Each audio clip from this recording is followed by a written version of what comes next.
સુરતના કામરેજ તાલુકાના કરજણ ગામેથી એક આંચકાજનક કિસ્સો સામે આવ્યો છે કે જ્યાં એક વિધર્મી યુવક દ્વારા હિન્દુ મહિલાને પ્રેમજાળમાં ફસાવવાનું રેકેટ ચલાવવામાં આવતું હોવાના આક્ષેપો થયા છે।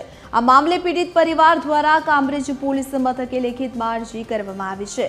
ઘટનાની ગંભીરતાને જોતા રાજ્યના આરોગ્ય મંત્રી પ્રફુલ્લ પાનસેરિયાએ પીડિત હિન્દુ પરિવારની રૂબરૂ મુલાકાત લીધી હતી। તેમણે જણાવ્યું છે કે આરોપી વિધર્મી યુવકે 2 સંતાનોની માતા એવી પરિણીત મહિલાને પ્રેમજાળમાં ફસાવી હતી અને તેના પતિને વકીલ મારફતે ધમકાવવામાં પણ આવ્યો છે।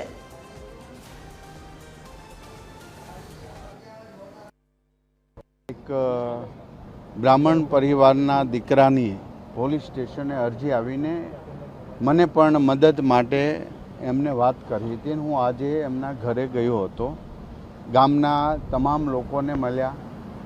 બાજુનું ગલા ગામના એક મુસ્લિમ વ્યક્તિએ એમના ધર્મપત્નીને ભગાડી એમને એમના ઘરે લઈ ગયા હતા।